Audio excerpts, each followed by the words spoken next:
ದೇವರ ಒಂದು ಚಿತ್ತದಿಂದ ನಾವು ಓಡೋಗ್ತೀವಿ ಅಥವಾ ದೇವರ ಯೋಜನೆಯಿಂದ ನಾವು ಓಡೋಗ್ತೀವಿ ಅಂತಂದು ಹೇಳ್ತಾ ಇದಾರೆ. ಸೊ ಮತ್ತೆ ಬೇರೆ ಯಾರಾದ್ರೂ ದೇವರ ಯೋಜನೆ ಇಂದ ನಾವು ಯಾಕೆ ಓಡೋಗೋದು, ಯಾಕೆ?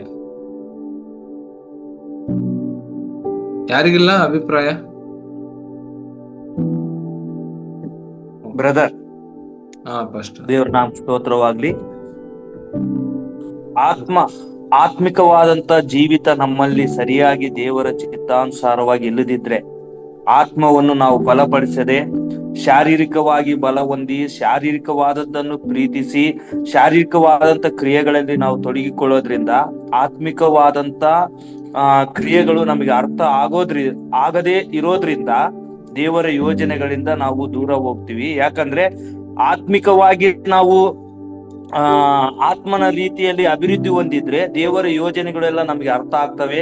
ದೇವರನ್ನ ಚೆನ್ನಾಗಿ ಅರ್ಥ ಮಾಡ್ಕೊಳ್ತೀವಿ, ದೇವರ ಚಿತ್ತ ಏನೆಂಬುದಾಗಿ ತಿಳ್ಕೊಳ್ತೀವಿ.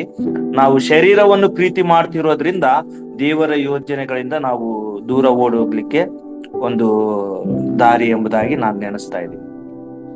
Okay, thank you pastor. So pastor ಹೇಳಿರುವಂತ ಅಭಿಪ್ರಾಯ ಪ್ರಕಾರ ಏನಂದ್ರೆ, ನಾವು ನಮ್ಮ ತಪ್ಪುಗಳಿಂದ ನಾವು ದೇವರ ಯೋಜನೆಯಿಂದ ಓಡೋಗ್ತೀವಿ ಅಂತಂದೇಳಿ. Okay, so okay